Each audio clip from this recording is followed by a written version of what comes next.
মানে একটি সংগঠন বৈষম্য বিরোধী ছাত্র আন্দোলন নামে একটি সংগঠন একটা চিঠি দিয়েছে ইলেকশন কমিশনের কাছে, অভিনয় শিল্পী সংঘের ইলেকশন কমিশনের কাছে, যে কয়েকটা নাম উল্লেখ করেছে যে এরা এই নির্বাচনে অংশগ্রহণ করতে পারবে না, তারা দোষর ছিল, ফেসিবাদের দোষর ছিল। এইটাকে আপনি কিভাবে দেখেন?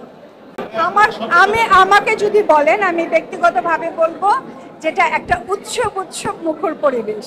আপনাদেরও আমার মনে হয় তাই মানে ফিল হওয়ার কথা। আমার কাছে উৎসবই মনে হয়। ভোট দিতে আসলে সবার সাথে দেখা হয়, অনেক বছর হয়তো অনেক দিন কারোর সাথে দেখা হয় না, অনেকের সাথে দেখা হচ্ছে, কথা বলছি, ভোটও দিচ্ছি।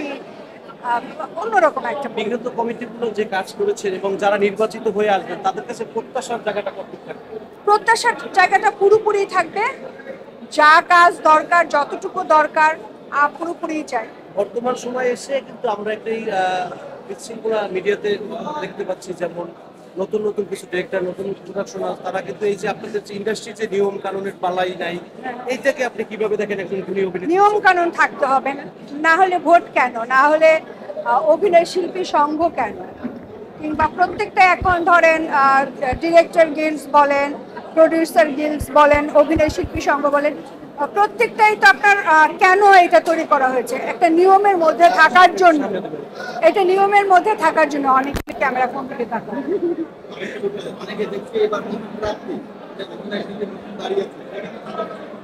নতুন মুখ অনেকেই আছে, একেবারেই নতুন অনেকজন আছে, একেবারেই নতুন।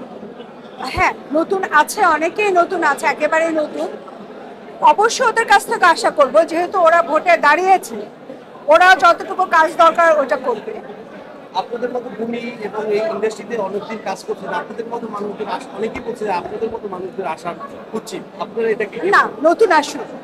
নতুনদের তারুণ্যের উদ্দীপনা তো সারা জীবনেই ছোটবেলা থেকে পড়ে আসছি, দেখছি। নতুনদেরও আসা উচিত, পুরানোর সাথে সাথে নতুনদেরও দরকার। আরেকটি জিনিস একটু অ্যাড করতে চাই, আমরা সাম্প্রতিক সময় দেখতেছি যে শিল্পীদের উপরে একটি ভয়ানকভাবে একটা অবস্থা তৈরি হয়েছে। অনেক শিল্পীরা অনেক জায়গায় ইচ্ছা করে যেতে পারে না, তখন অনুষ্ঠানে গেলে বাধা সৃষ্টি। এটা অন্যায়, এটা অন্যায়। এটা আমি একেবারে এটা ভালোভাবে দেখছি না। ধরেন আমি একটা দল করতেই পারি, ধরেন আমি লিগ করছি, আমি লিগের সাথে জড়িত ছিলাম, তার মানে কি আমি দোষী? তা তো না। আমি বিএনপির সাপোর্টার, তার মানে কি আমি দোষী? আমি কোন অন্যায় কাজটা করেছি সেটা দেখেন, তাহলে আমি দোষী। একটি সংগঠন চিঠি দিয়েছে আমাদের অভিনয় শিল্পী সংঘের নির্বাচন কমিশনকে, এটা কি তারা দিতে পারে কিনা আপনি কি মনে করেন?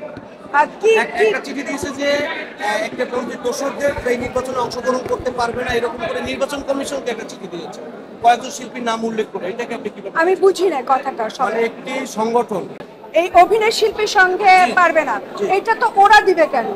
এটা দিলে আমরা মানবো কেন?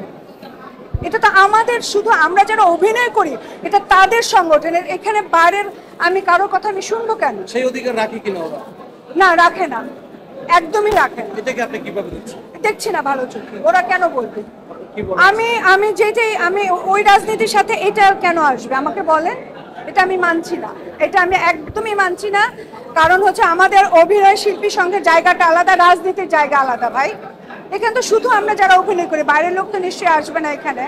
কেউ ভোট দিতে পারবে? অভিনয় যারা না করে, যারা এনলিস্টেড না, তারা তো ভোট দিতে পারবে না। তাহলে এইখানে ওরা কেন হাত ঢুকাবে? এটা উচিত না। Thank you so much.